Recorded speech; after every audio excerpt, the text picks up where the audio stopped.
Alors bonjour à tous, bonjour France, Bonjour. bienvenue à la capsule cybersécurité. Nous allons parler de ce fléau, de cet aléa qui n'est pas un aléa climatique et qui est un aléa qui touche beaucoup d'entreprises aujourd'hui dans le territoire. Est-ce que France, vous pouvez vous présenter? Alors rapidement toujours, donc France Charrier, je suis avocat. Je suis avocat en droit des affaires et des technologies avancées. J'anime également plusieurs commissions autour de la cybersécurité, de la sécurité économique et des technologies avancées. J'ai fondé mon cabinet il y a bientôt 20 ans. Et puis, nous avons une particularité, c'est que nous défendons les entreprises autour de la défense de leurs actifs stratégiques et de la protection des données, avec des délégués à la protection des données. Mais c'est surtout ce que nous faisons au service des entrepreneurs qui m'importe aujourd'hui. Ah ben, très bien, bienvenue à Merci. Groupama Doc. Je suis responsable des partenariats et de l'innovation et nous allons mener cette capsule pour découvrir un petit peu tous les facteurs autour de la cybersécurité. Vous qui défendez aussi certains dossiers, ça nous intéresse aussi en tant qu'assureur. Alors, ma première question, on va faire une interview croisée, ça va être intéressant, ça va être un jeu entre nous. Donc, ma première question, c'est quels sont les défis des entreprises qui sont confrontées à tout ce qui est aléa cybersécurité? Alors déjà, la réponse est dans la question, l'aléa. C'est qu'aujourd'hui, nos entrepreneurs doivent changer de posture. Avant, on était dans une logique un peu du pas vu, pas pris, et la difficulté des PME et des TPE, c'est qu'elles pensent qu'elles sont sous les radars. On ne parle que des gros incidents. Le dernier en date, France Travail, etc. Et montre bien que la vulnérabilité, elle va être aussi pour les plus petits. La cible finale, c'est l'information.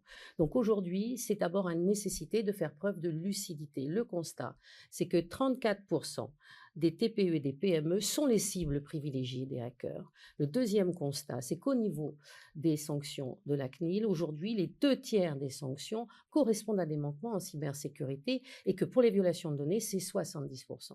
Donc, ça correspond en réalité à une nécessité de comprendre que l'on fait face non plus à un risque qui est conjoncturel, mais bien un risque qui est systémique, c'est-à-dire ce fameux aléa que Mmh. l'assurance doit Mmh. couvrir. Est-ce qu'on peut le couvrir? Et ça, je vais vous questionner là-dessus, puisque vous voulez qu'on fasse le jeu des questions-réponses. Mais j'ai envie de vous dire qu'aujourd'hui, la PME, eh bien, elle est moins outillée qu'un gros. Elle est plus vulnérable parce que c'est le maillon faible. Et qu'aujourd'hui, on a en plus une réglementation qui fait en sorte que les gros vont devoir tracter les petits, Mmh. mais que les petits vont devoir lire leur contrat également parce que elles sont les maillons essentiels de la chaîne. Mais il va nous falloir des outils, il va nous falloir du financement. Donc je parlais de posture du dirigeant. La principale problématique, c'est de mesurer le coût de cet investissement, de mesurer le coût en termes financiers, de mesurer le coût en termes de moyens humains et matériels et d'outils, et qu'on est dans une logique au niveau de la réglementation de redevabilité, de développement des compétences, mais j'en parlerai tout à l'heure. Donc, pour synthétiser, c'est un enjeu de responsabilité des Mmh. directions, du dirigeant, souvent seul face au risque, mais il n'est plus seul. C'est aussi une logique de gouvernance, c'est-à-dire ce défi de la gouvernance. Comment je fais, avec qui je pilote, comment j'organise la gestion de mon risque, et puis c'est surtout, et puis on va en parler, c'est de la valeur. Si je veux rester un opérateur de confiance, je dois remettre la main sur mon système d'information, donc mon fameux contenant, mais également mon contenu. Qu'est-ce que j'ai sous le moteur? J'ai des données personnelles, j'ai des données stratégiques, j'ai du Mmh. savoir-faire à ne pas faire Tout à savoir, fait. tout mon actif, mon outil de travail. Et le principal défi pour la PME, c'est qu'en matière de cyber-risque, eh ben, la lumière, elle s'éteint. Mmh. Elle s'éteint très vite si je n'ai pas de trésorerie. Si j'ai pas 3 mois devant moi, je vais avoir du mal à me remettre d'une cyberattaque ou d'un incident. Et il va falloir que l'on parle aujourd'hui des incidents parce qu'on ne voit que le haut du panier, le ransomware, mais en fait, c'est ce qui plaît à tout le monde parce que c'est l'effet buzz. Mais on parle beaucoup moins des problématiques d'incidents plus classiques, de failles de sécurité dans une société qui est très On va en interconnectée. parler justement. Eh On ben va là, en j'ai parler. hâte parce On va en qu'il nous parler. faut des solutions et on a besoin de créer une chaîne de solidarité et de compétences. Vous faites bien d'en parler parce que, vous Mais moi, avez je vais vous demander, parce que oui, vous me posez des dites-moi. questions, mais c'est à mon tour de vous poser la question. Mais quels sont les éléments à prendre en compte, Tony, lorsque je vais souscrire une assurance cyber? Qu'est-ce que je dis moi à mes clients lorsqu'ils m'interrogent en me disant, bah, j'ai une assurance cyber? Mais on va en reparler. Aujourd'hui, ce qui est important de savoir dans le paysage de l'assurance, c'est que déjà, on est un ensemble d'acteurs. Voilà. Mm. Tout le monde a une assurance auto, tout le monde n'a pas d'assurance cyber. Donc ça, c'est quand même un problème parce qu'aujourd'hui, elle n'est pas obligatoire, Non. mais elle est conseillée. Mmh. Pourquoi elle est conseillée? Parce que vous parliez de problématiques de trésorerie. Lorsqu'il y a une attaque, il y a 2 solutions. Soit vous avez assez de trésorerie pour pouvoir pallier à cette attaque, soit vous avez une assurance qui fait le job. Qui pourra faire le relais. Exactement. Donc forcément, lors d'une souscription d'assurance, que ce soit chez nous ou ailleurs d'ailleurs, on va quand même vérifier si les antivirus sont à jour, si le partenaire ou l'entreprise a des partenaires qui sont assez solides pour pouvoir accompagner en cas de cyberattaque. Ce qu'il faut savoir, c'est quand on se met à la place d'un chef d'entreprise, il doit se poser la question non plus de est-ce que je vais être attaqué, c'est quand je vais être attaqué. Et quand je vais être attaqué, comment je remets le système d'information le plus rapidement possible en service. Parce que Comment je me remets au travail? Comment je comment je me recrée de re la valeur? exactement, parce que j'ai plus, tout est digitalisé aujourd'hui de plus en plus. Je n'ai plus de facturation, je n'ai plus d'accès à la base client et cetera et cetera. Est-ce que je peux tenir un jour, 2 jours, une semaine, 15 jours sans facturation? C'est vraiment le sujet aujourd'hui, c'est de comment je suis entouré de partenaires pour m'aider à repartir le plus rapidement possible. Donc ça, c'est vraiment, aujourd'hui, un vrai sujet d'actualité et moi je voulais savoir aujourd'hui, on parle beaucoup de violation de données, de PRA, de plan de reprise d'activité. Quels seraient les conseils, de l'avocate que vous êtes? Alors, les conseils de l'avocat et puis de celle qui intervient régulièrement sur ces sujets de violation de données, puisque nous faisons de la mise en conformité, de l'accompagnement à la conformité, et puis surtout, nous gérons ces problématiques de violation de données pour de la PME et des ETI également. D'abord, la première chose, c'est toujours se préparer en amont. Je disais tout à l'heure, Mmh, identifier ce que l'on a, cartographier ces données, cartographier vos actifs. C'est à vous, qu'ils soient immobilisés ou pas, vos bases de données clients, vos salariés, vos partenariats. Vous cartographiez pour pouvoir évaluer et prévenir le risque. Vous devez vous responsabiliser, former vos équipes, puisque là, c'est souvent la mmh, problématique. On l'a vu encore dernièrement sur ces fameuses clés USB qui se perdent dans les bancs, dans oui. certains bancs ou dans certains transports en commun, on ne va pas en reparler. Et avoir et adopter et mobiliser ces équipes autour de choses assez simples. Vous fermez votre porte. Ce qui est vrai dans le monde physique doit aussi l'être dans le monde virtuel. Vous ne devez pas entrer en inconnu. Donc, effectivement, former ces équipes, ne pas cliquer sur les pièces jointes, etc. Ne pas se précipiter à l'heure de l'intelligence artificielle générative. Nous allons devoir être particulièrement Mmh, attentifs à ce qui est vrai, ce qui est faux. Et donc, on va prendre le temps de respirer. On va arrêter de cliquer sur tout et n'importe quoi au prisme de la superproductivité pour aller toujours de plus en plus vite. On va prendre le temps de respirer, de regarder. Et puis ensuite, pour vivre heureux, vivons cachés, la PME, elle est forte de son agilité, elle va devoir faire attention. Maintenant, ça, c'était le volet prévention en amont. mmh. Le deuxième volet, c'est agir. Qu'est-ce qui se passe quand j'ai une Quand violation il de y a données? l'accident, Qu'est-ce qui se passe? Alors, l'incident, la faille de sécurité, ça peut être tout simplement, je me suis fait voler mon ordinateur, mon téléphone. mmh, Qu'est-ce qui se passe? Qu'est-ce qui distingue un incident de sécurité d'une violation de données? Donc, j'identifie mon problème. J'ai un incident ou une violation de données. Je n'ai pas chiffré mes ordinateurs, j'ai un incident qui va devenir une violation de données. Et dans la logique de l'action, eh bien, juridiquement, qu'est-ce qui se passe? J'ai identifié ma problématique, très bien. Est-ce que je suis soumis à une obligation de signalement ou de notification? Et c'est là que ça prend tout son sens et que ce type de capsule est essentiel. Nous avons la loi LOPMI depuis mars mmh, 2022. Qu'est-ce qu'elle dit? Elle dit que toutes les entreprises qui vont souscrire vos services et qui veulent bénéficier d'une couverture du risque vont devoir faire preuve d'une obligation de signalement via une plainte pénale dans les 72 heures. C'est court, 72 heures, à partir de la prise de connaissance de l'incident. C'est court, mais c'est rien à faire. c'est court et c'est Et nécessaire. c'est nécessaire. Pourquoi? Parce qu'on est dans une logique, on est dans un écosystème. La cybersécurité, c'est pas un sport individuel, c'est un sport collectif. Et on a, en plus en France, 13 centres de réponse à incidents, Mmh, des CSIRT qui ont besoin de ces signalements. Donc, identification. 2, signalement. J'ai un incident de cybersécurité que je dois documenter dans mon registre des incidents. Il faut que mes process, évidemment, soient bien faits pour que le dirigeant et puis les équipes soient au courant de cet incident. J'ai perdu une clé USB, j'ai perdu mon ordinateur, ou je fais l'objet d'une attaque, ou j'ai perdu des données, ou j'ai cliqué sur la mauvaise pièce. Et puis ensuite, une fois que j'ai fait ma plainte pénale dans certains cas, est-ce que j'ai un risque pour les droits et libertés des personnes? mmh, Donc, mon obligation de notification CNIL, là encore, deuxième délai dans les 72 heures. Et là, il faut attirer l'attention des PME sur une autre réglementation qui arrive, puisque le risque est systémique.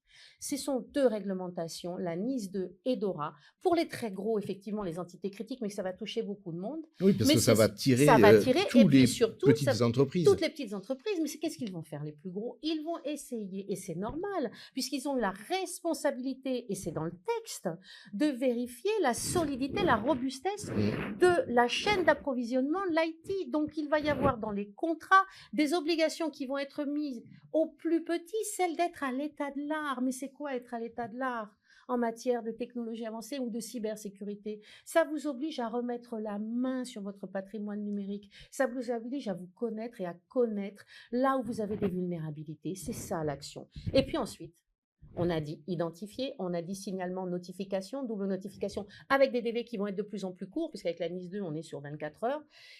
Dans certains cas, vous avez l'obligation de documenter. Le plus important pour ceux qui nous écoutent, c'est véritablement, au-delà de se préparer à la crise, au-delà d'avoir des réflexes de base, c'est de documenter la façon dont vous avez mesuré votre risque, parce qu'on ne gère bien que ce que l'on mesure, et la façon dont vous avez géré des incidents. Des incidents, dans une société des risques, vous allez en avoir plein.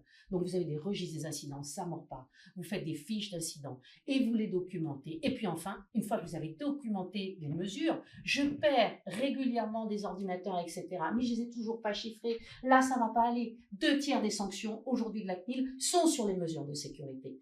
Donc, et oui, il va falloir passer à du chiffrement. Et la technologie, aujourd'hui, grâce à l'IA, le coût, si vous regardez bien, est en train de baisser, contrairement à ce que l'on croit. Et on a une accessibilité à des outils de grande qualité. Et vous avez surtout une accessibilité à de la documentation en ligne pour vous aider à documenter votre risque. Donc, gouverner, c'est prévoir. Eh bien oui. Donc, il va falloir en amont prendre des mesures basiques. C'est de l'hygiène informatique. C'est ce qui se passe dans votre vie réelle. Mais vous fermez vos portes, vous ne parlez pas aux inconnus, vous prenez le temps de respirer. Et parfois, vous n'êtes pas vu, pas pris, mais c'est surtout la logique de je passe sous les radars. Et puis, si j'ai un problème, je ne suis pas seule. Et je fais face. Et je fais face comment? En sachant où elle est ma vulnérabilité. Si ma vulnérabilité, elle est aussi sur le fait que moi, si j'ai malheureusement un ransomware et ou une problématique d'exploitation qui fasse que mon outil de travail, mon outil de production, ceci, je ne puisse pas y avoir accès, quels sont les leviers dont je dispose pour revenir? Qu'il s'agisse de sauvegarde ou de financement. C'est là où la notion de partenariat, de partenaire, elle est essentielle. Elle est essentielle. Choisir sa société prestataire de services informatiques, voire même de cybersécurité. Couvrir son risque. Couvrir son risque avec une assurance forcément, puisqu'aujourd'hui, en tout cas chez Groupama, on gère la partie gestion de risque. On gère la perte effectivement d'exploitation ou de cyber-escroquerie, et puis les frais de responsabilité qui sont engagés du dirigeant. Donc ces trois qui sont importants. Et ces trois paliers, bon, c'est l'assureur qui est là pour aider l'entreprise et éviter qu'elle puisse dans sa trésorerie. Il y a déjà un choc émotionnel fort. C'est celui d'être attaqué. Si en plus vous rajoutez... attaqué ou d'être vulnérable. Ou d'être vulnérable. D'avoir une panne d'électricité qui fasse que tout est vulnérable à un moment donné. C'est pas simplement l'attaque. Ça peut être la bêtise humaine. Et on l'a vu. 63, oui. Ouais, on l'a vu régulièrement. 63 millions de personnes sont aujourd'hui impactées sur un comportement qui pose question, c'est-à-dire conserver des archives depuis plus de 20 ans, parfois dans du stockage en clair. C'est un sujet. Donc aujourd'hui, la maîtrise de son risque et le pilotage de son risque, la couverture du risque, c'est-à-dire les questions que vont se poser les avocats, c'est qui est responsable? Et donc derrière ça, c'est quelles étaient vos obligations? Et on est aujourd'hui sur une obligation de sécurité qui est renforcée, qui est une obligation générale. Et avec le RGPD, mais pas que, toutes ces réglementations sectorielles, on est sur une logique de redevabilité. Qu'est-ce que ça veut dire? C'est-à-dire que vous devez prouver que vous étiez en conformité. Ça change tout. C'est-à-dire que si je prends mon assurance cyber-risque, mais que je n'ai pas les bonnes pratiques, que je n'ai pas de charte informatique, que je n'ai pas documenté, je n'ai pas de registre, je n'ai pas mené mes analyses de risque, je n'ai jamais déclaré mes incidents, je n'ai aucun registre, vous n'allez pas payer à blanc. Vous êtes en défaut. Et nous ne paierons pas, effectivement. Et vous ne paierez pas. Et donc, ces délais sont essentiels. Et donc, la collaboration, vous devez communiquer là-dessus. Nous aussi, on doit communiquer là-dessus, mais prendre nos responsabilités.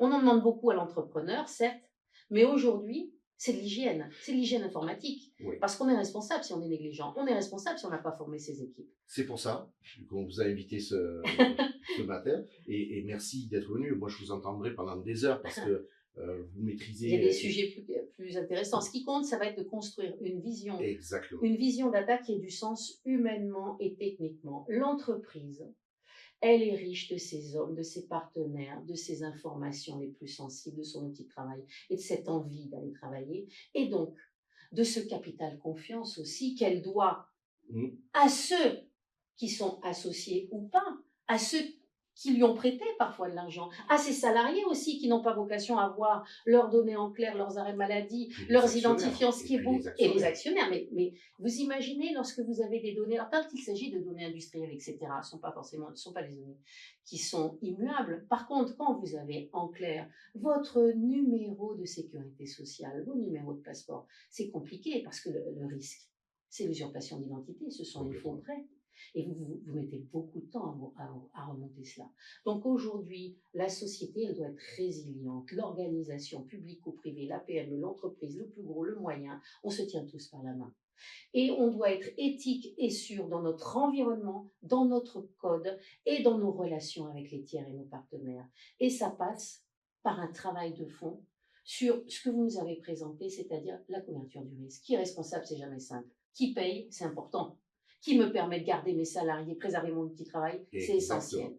Donc, quel conseil vous donneriez au chef d'entreprise qui vous écoute aujourd'hui et qui n'a pas entrepris cette sauvegarde du capital digital, du capital data aujourd'hui? Je vais lui dire, c'est simplement une question de survie. Et puis, vous avez envie de faire de l'IA, remettez la main sur le carburant. Les données, ça va être la nouvelle monnaie. Le monde de demain se structure autour des données. Alors, on n'est peut-être pas riche, nous, de toutes les infrastructures, les IA génératives, ce fameux tuyau.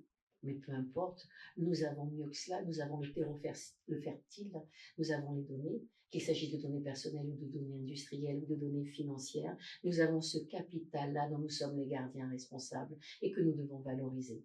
La combativité, c'est cela aussi, parce que quand on se réveille le matin, quand on est entrepreneur, on sait combien ça nous coûte quand on met la clé dans la serrure. Et on n'a pas peur. Alors on est fort de notre agilité. Et puis on est fort aussi de nos convictions. On va y arriver. Vous disiez tout à l'heure des exemples concrets. Moi, je peux vous partager un exemple concret. Aujourd'hui, des entreprises qui sont accompagnées, comme nous assurons, sont accompagnées par de très très bonnes entreprises ESN, sociétés numériques dédiées au cyber, etc. Mais qui, quelque part, dans le processus, on n'a pas vérifié le bout de la chaîne que vous évoquiez tout à l'heure. Il faut vraiment regarder ce bout de la chaîne. Cette entreprise qui était super bien équipée, super bien sécurisée, elle a eu une attaque. Cette attaque l'a mis en défaut, puisque pendant 9 jours, il n'y a pas eu d'accès au système d'information. Et nous avons pris notre relais, notre job, et nous avons remboursé des centaines de milliers d'euros. Mais là, c'est important ce que vous dites, parce que le remboursement, mais souvent, nos entreprises, elles ne visualisent pas le coût d'une vulnérabilité, parce qu'il n'y a pas simplement le coût, on va dire, de l'amende éventuelle, mais il y a d'abord les frais de conseil. Vous dites, il y a une ESN, il faut que les gens arrivent. Il faut l'audit. Souvent le week-end. Exactement. Et oui, il va falloir prévoir ça. Est-ce que j'ai constitué ma cellule de crise? Est-ce que j'ai un PRA, PCA? Pas forcément, c'est pas forcément le plus dur. Est-ce que j'ai des mesures opérationnelles, organisationnelles et juridiques sur mon risque? Pas forcément. Exactement. Le plus difficile, moi, soit à quoi nous sommes confrontés aujourd'hui dans les entreprises, c'est qu'ils nous regardent avec des yeux de hibou quand on leur dit: est-ce que vous avez fait au moins votre petite cellule de crise? Qui est-ce que vous allez appeler le samedi matin ou le dimanche soir, lorsque malheureusement, eh bien, vous allez tout avoir en drapeau? Mais demain, ils appelleront Groupama. En plus de leur société informatique, et on commencera à travailler avec les cellules de crise, le coût financier, le coût des plaintes pénales, le coût des notifications, mais pas que, le coût de l'indemnisation, parce que dans les contrats, si on ne les a pas lus. Parce qu'aujourd'hui, être en conformité et ou affronter une violation de données ou une crise, eh bien, les choses assez simples, parce que la réglementation, elle est peu lisible malheureusement. Mais il y a deux réflexes. C'est de savoir à quoi je suis exposé aussi contractuellement. J'ai mon risque. On le connaît de contrôle, si je n'ai pas documenté, si tout est en clair, si je n'ai pas les bons protocoles, si je n'ai pas de politique de système de protection protection de mon système d'information, mes fameuses PSSI ou autres, alors que beaucoup d'éléments sont à disposition et dans des termes assez pédagogiques, assez simples, pour peu qu'on s'y intéresse, et que j'ai cet écosystème à disposition, notamment avec les centres de réponse à incidents, qui essaient aujourd'hui de faire monter tout notre écosystème en gamme pour répondre à ce risque. J'ai aussi des outils très simples tels que les chartes informatiques, l'encadrement avec l'IA des nouvelles technologies, c'est-à-dire qu'aujourd'hui on est confronté au fait que 70% des salariés utilisent l'IA sans le dire, alors qu'on a des outils et des nouveaux risques liés à ces outils, avec un caractère exponentiel de la menace. Est-ce que j'ai des outils de détection également? Ça coûte. Est-ce que dans mon assurance, vous pourrez nous mettre en relation ou pas? Je ne le sais pas. Mais oui, il y a un écosystème vertueux qui se met en place. Et donc, dans ce financement-là, j'ai ma détection de la menace, j'ai ma documentation, et j'ai aussi ce fameux cadre de gouvernance, puisque le RGPD, mais pas que, quand on le lit bien, quand on remet la réglementation à l'endroit, c'est pas une contrainte, c'est aussi une opportunité d'aménager avec souplesse son niveau de responsabilité. 4 critères: qui est responsable, qui paye, qui indemnise, qui couvre le risque, parce que derrière, je peux avoir à rendre des comptes. Exactement. Et c'est là où on intervient pour soulager la trésorerie. C'est essentiel. C'est essentiel. Pour la PME, c'est essentiel. Et puis de travailler au quotidien, ça fait depuis 2019, on travaille la partie sensibilisation. On sensibilise énormément pour éviter que les salariés fassent le mauvais geste alors qu'ils n'étaient pas avertis. Et donc, on sensibilise les chefs d'entreprise, comme vous l'évoquiez tout à l'heure, les fraudes sur au président, les fraudes au président, l'ingénierie le phishing, sociale, le phishing. hameçonnage.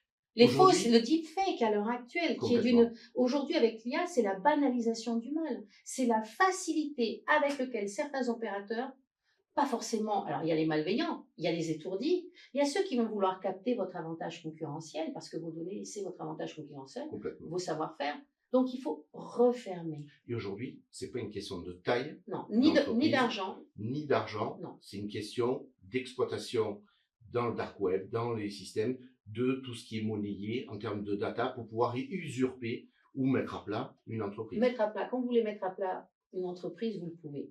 L'important, c'est en combien de temps elle se reconstitue. C'est la résilience. Petite anecdote, ne mettez pas le plan de reprise documenté dans le cloud, parce que si vous n'aviez plus accès au cloud, il y a quelques entreprises qui ont eu quelques difficultés à reprendre la documentation. Alors c'est quand même un plaisir, parce qu'on a l'habitude, lorsqu'on en aide les entreprises finalement de toute taille, et on s'adapte. Ne jamais oublier que la réglementation, elle vous dit, vous devez prendre l'article 32 des mesures appropriées, organisationnelles, techniques, opérationnelles et juridiques à votre risque. Mais quel est votre risque? C'est pas le même si je suis dans une menuiserie que si je suis dans un hôpital, ou que je gère de la donnée de santé, ou que je gère des enfants, etc.